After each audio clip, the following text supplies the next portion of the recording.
Welcome to episode 6 of Sports Ed with Aaron and Danielle. Today we are going to be discussing a lot of things, but we first want to start off talking about this Eagles win against the undefeated Vikings. Undefeated no more. A huge victory taking place last Sunday at the Link. What was it? 21 to what was it? 8? 21 to 8? Something like that. But yes, they got to hit Sam Bradford, knocked him out of his element, and we just saw the Vikings decline, the defense, everything, offense go to nothing, and we got the win as a result.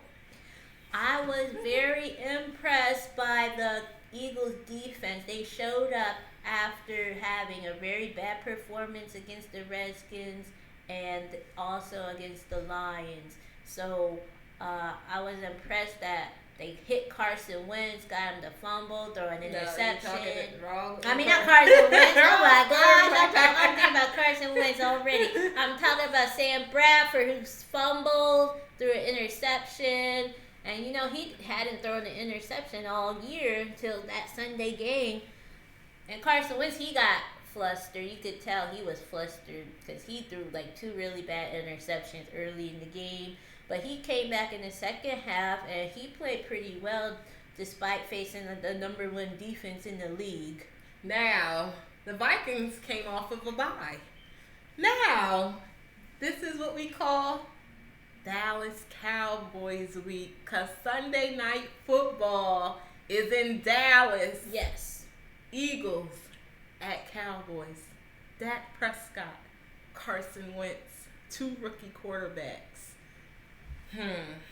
They're talking a lot about that. Yeah, but then also you gotta remember Ezekiel Elliott. Isn't he the top rusher in the league? And he's the best rookie. I think he's going to win Rookie of the Year depending upon how Carson Wentz and Dak Prescott play. Yes, and going along with Ezekiel Elliott's ability to get the Dallas run game in the top of the league is the Dallas offensive line. They're giving Dak Prescott plenty of time to also throw the ball to the receivers, and they're giving the holes for Ezekiel Elliott to get through, and he's capitalizing on the holes that the offensive line allows for him and going against the defense of the opposers. So we're looking for the Eagles defense definitely to step up this week and continue that high play as they did on Sunday against the Vikings to carry that into Sunday night football against the good Dallas offensive line. And we just need the defense to step up, and of course the offense needs to step up because, as Danielle said, Carson, you did see him get a little flustered even though we got the W, but he has to have like a pretty flawless performance on Sunday, and the receivers definitely. Aguilar needs to step up. Matthews needs to step up. Jordan Matthews. And we even need running back Ryan Matthews. Hold the ball, secure the ball, no fumbles. Right. Come on, go back to 101, football 101, Pop Warner, stuff like that. Secure the ball. So we need our special teams also to get some scores on the board. We had Josh Huff. He's special teams player of the week at NFC. Special teams player of the week, I believe. So congrats and shout out to him.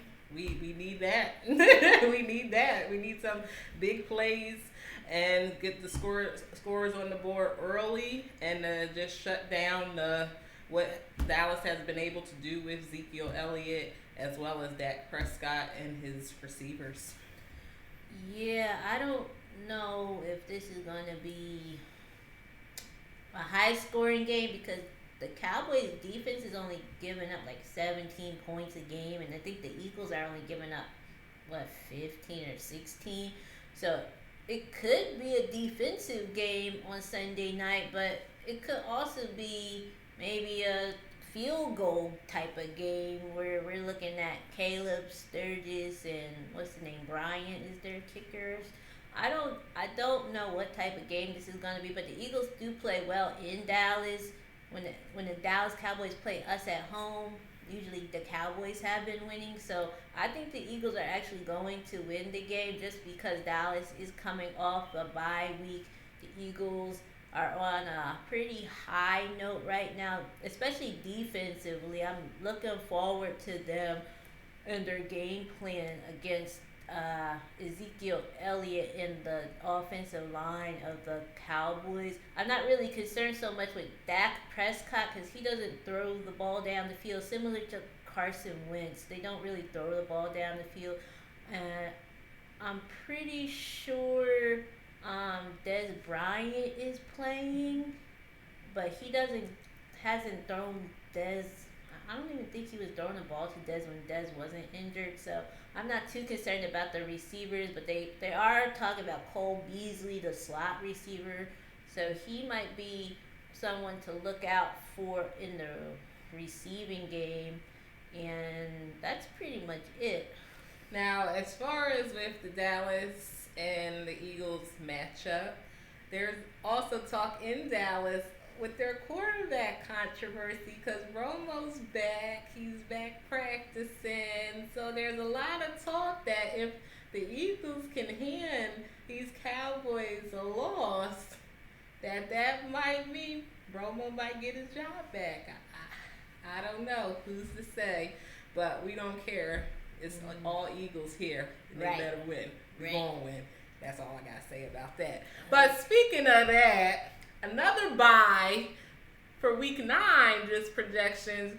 The Giants are going to be coming off a bye when we face them the following week. So it's going to be interesting to see how these teams come off the bye and whether or not they're able to keep the momentum with their wins from the previous week that they incurred coming up against the Eagles, who have just been consistently paying and had their bye earlier in the season. Now, as far as NFL talk, we want to get to talking about some other things going on in the league. One thing surprising that happened this week, not really surprising, but kind of like, okay, you didn't wait till the end of the season. Arian Foster announced his retirement effective immediately.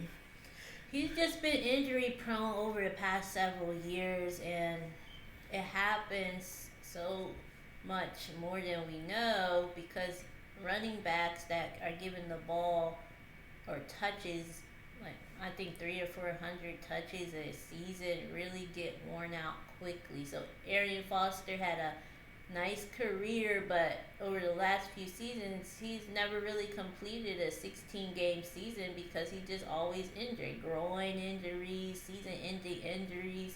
So, I mean, I'm sure he's upset that he couldn't play for the remainder of the season, but he knew it was coming. I'm pretty sure he knew this was his last season. Yes, and then going on this most recent Sunday night football game with the Seahawks and the Cardinals, they actually went into overtime. It ended up with a tie, and it ended up being the lowest scoring tie in overtime in NFL history. Oh, God. And the kickers were missing their field goals, so it's not like they didn't have a chance to win. It was just they couldn't score. And, you know, Seattle has a good defense, and Arizona, they were playing so pretty bad early on. So a tie in the NFL is rare, but yeah, sometimes it happens, but I didn't understand. I mean, they have two good kickers, and they couldn't kick the short field goal. Yes, now week 8 starts off tonight with the Jaguars and the Titans, and some week 8 games to look forward to this week are going to be the Packers and the Falcons.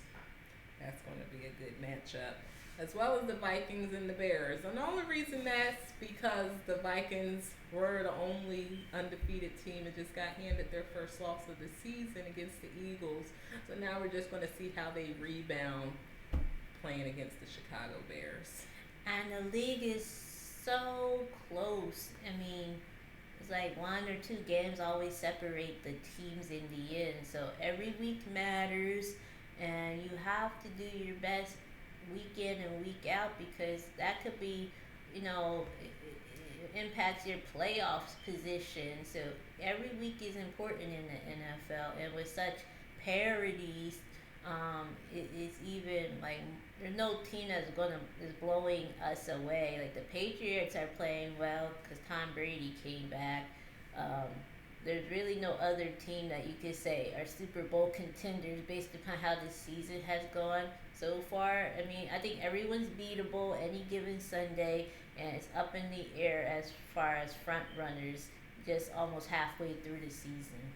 Now, getting off of the NFL, NBA season started, and the start of the NBA season was met with some interesting turnouts of games.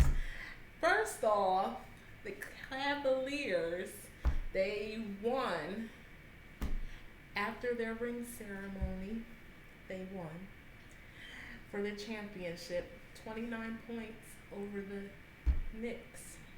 Well, the Knicks are really bad, even with Derrick Rose, Joakim Noah, Kristaps Porzingis, Carmelo Anthony. They're not going to win. I mean, they're not going to make the playoffs. They look really bad. Cleveland dominated them. They gave up. It was like Cleveland's still the team to beat in the East. LeBron James still dominant. Almost had a triple-double, or I think he had one. Or maybe it was like 1.1 assist away or something. The Knicks have been trying to go back to, I guess, Patrick Ewing era in the 90s, but they haven't reached that point. I mean, it's been like 20 years now, and they still can't get it together. And I think Phil Jackson is the general manager. I think you should just go back to coaching. And sometimes you're just not suited to be in the upper management positions.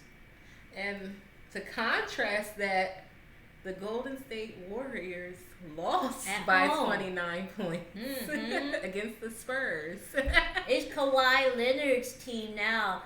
Tim Duncan's retired. It's Kawhi Leonard's team now. And he showed up, and he played very well against the Warriors. LaMarcus Aldridge, he's, pretty good player. So the Spurs play team basketball. The Warriors are a run and gun team, and they play defense, but they just kind of keep up with the Spurs. The Spurs were just on fire, and Kevin Durant scored and got his points. I mean, I'm interested to see how they're going to play together.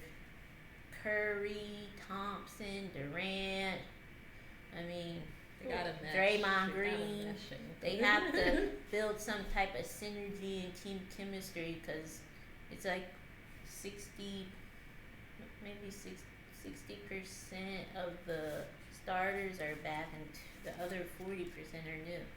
And speaking of other NBA news, New Orleans Pelicans Anthony Davis set a record with being the first player to ever reach having over 45 points. He had 50.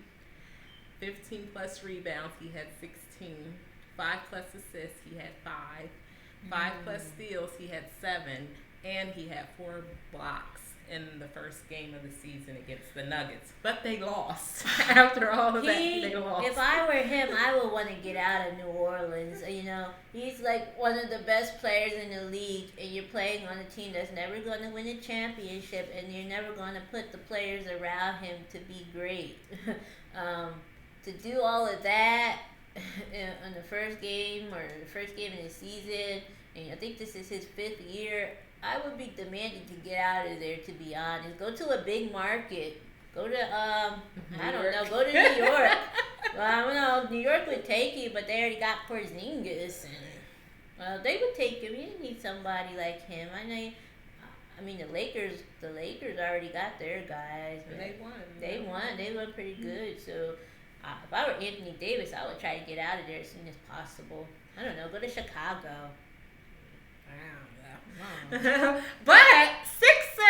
the Sixers played last night. Yes. They lost though against OKC, but their well overdue star Joel Embiid, first round pick Yeah. a couple years ago. He looked pretty good playing. Joel Embiid is going to be dominant if he gets everything together. I'm talking about playing with no fear. He heard him tell, what's his name last night? You can't guard me. You can't guard me. And I was like, well, you got to be dominant. Just dunk. Every time you're near the rim, dunk it. Grab the rebound. Only thing I didn't like is he was trying to dribble like he's a point guard or a shooting guard. So just play your position. He can shoot really well. You could tell that he's been practicing while he's been sitting out 2.5 years, and he's going to be really, really good. And he might be better than Ben Simmons. When Ben Simmons comes back in January, I think this team could really do something. I mean, at least give us promise. Maybe win a decent handful of games because they were that close to winning. But of course, Russell Westbrook, he went off. He went off, and he pretty much won the game for Oklahoma City, and they're going to need him to even make the playoffs because I don't see anybody around him really helping him out. Yes, and it was only a 103 to 97 6-point deficit. I didn't understand Gerald Henderson trying to take the last shot or trying to tie it up. I would have just gave it to Embiid. I mean, at least he was going to the line, and he only missed one free throw, so go it to your all-star rookie center. Indeed. So we look forward to seeing how the Sixers team progresses, and when Ben Simmons comes back, which he is projected to come back sometime after the new year, how that all meshes together, and hey, we might have a future playoff run in the making in a couple. Maybe even next year. Yeah, so we never know. Yeah, you never know. Now, Major League Baseball World Series. It's been years, decades, everything. We have the Cleveland Indians, the Chicago Cubs. The series is tied 1-1. Game 3 is tomorrow in Chicago at Wrigley Field. I don't know who you got. I don't have anybody because I haven't watched the game. Haven't watched one playoff game. I just know that it's been a long time since both teams have made the World Series. I think the Chicago Cubs were still in like a racist type of situation. But when they went to the World Series, I think it was still segregation and there was no black players in the league. So, I mean, maybe the curse got broken 100 years later. But, yeah, I don't care who wins. And I'm not watching it. And I'll see who wins, I guess, next week. And a lot of people are saying maybe Cleveland will win because it'll be 2 championships for the team. I mean, for the town, as far as because you got the Cleveland Cavaliers haven't won, and then if the Cleveland Indians win, they said forget about the Cleveland Browns though. Forget about the Cleveland Browns though. And the former Phillies manager Terry Francona is the manager of Cleveland, and he won the World Series I think with Boston already. So go figure. Yes. So what you want to talk about now? So what is your positive story for the week? What's positive going on? Well, I read about Marshawn Lynch really playing a part in helping his former teammate Ricardo Lockett recover, because remember last season Lockett suffered a career-ending injury getting hit. I think it was week 8 or week 7, and he can't play football no more, but Marshawn Lynch actually took time to stay, come to the hospital, sit by the family side, sit by Ricardo Lockett's side, provide transportation. He was like a best friend, not just a teammate to someone he really cared about. And I think Ricardo's father even said that Marshawn cried so hard when he saw his teammate in that condition. And I just think that the media always wants to paint negative pictures of athletes like Marshawn Lynch, because every time you hear about Marshawn, he's doing something wrong, but more often than not, he's always doing something good in the community for his teammates. Sometimes he doesn't want to talk to the media because of how they portray him, and when you hear stories about how he's one of the nicest, kindest men you ever meet, then you feel some kind of way about the media. You're like, you can't really believe what the media tells you. Well, that's a good story to hear as far as Marshawn Lynch goes. And we just need more positive stories in the news today.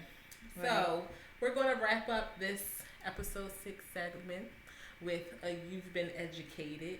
So, what you want to talk to us about today, Danielle? The WNBA actually ended last Thursday night. The LA Sparks won a championship. Congrats. Now, I don't watch the WNBA. It has been in existence for 20 years. I actually remember when they first started the WNBA. I was like 10 years old. So, yeah, the disparity in the salaries of these women athletes, specifically the WNBA women. I was reading an article where I was seeing how much money they make compared to the men. Now, you know, the men make millions of dollars. Even the worst players make like almost $1 million, or the rookies. So I was kind of alarmed when I read that the rookie female WNBA player only makes about $40,000. Now, that salary is less than what I don't even know a college educated person. That's in it. Well, a college entry level position. And I'm like, how did these women making $40,000 as a professional athlete? And then in China's paying them like $600,000 to play 4 months, and then WNBA you're paying $40,000 and your season begins late May or June, and then you end in right before the NBA season starts. So I mean, you might make more money just getting a regular job like we get. I mean, the best WNBA players only make just over $100,000. Okay, they're not even making $1 million, and you got the top girls like Candace Parker and Maya Moore, and those girls are not making that much money, and I just felt so sorry for them because you want to build up. What they talking about in the election? The man, the woman, gender equality, wage discrimination. I understand the NBA is more lucrative and the revenue and it's popular, but the women to only make $40,000, I mean, the rookies is really bad, and the average is maybe $50,000 to $70,000 just for an experienced player. I mean, come on, most of us probably make that in a year, to be honest. At least if you're, experienced, and they're playing professional basketball. They're away from their families. Some of them have kids and married. They train, they put their bodies through so much, and female body is different from a male body, and I just felt like I was outrageous that they're playing a professional sport in America and only make the salary of someone like you and me. I think it's outrageous. Okay? Well, I'm just going to say to that point, you also have to consider it is a small amount, but how many games do they play compared to an NBA player? Maybe half. Okay, and they're making that amount in a few months compared to a whole year. Yeah. So we're going to look at it that way. Okay, it's not as strenuous of a schedule. It's not the full year. So if you can say compare it to an average adult, $40,000 a year versus $40,000 for, let's say, 4 months is not too bad. But when you're talking about in a professional athlete, compare WNBA to the NBA, then it's like, you understand, Sam. But we also have to get, like you already mentioned, money. If the WNBA is not making money by sponsorships, fan base, things, that's going to contribute to those lower salaries. So the question would be is how can we boost sponsorship and increase fan base so that it can be a lucrative business for the sponsors, the players, and anyone else that and the fans, because.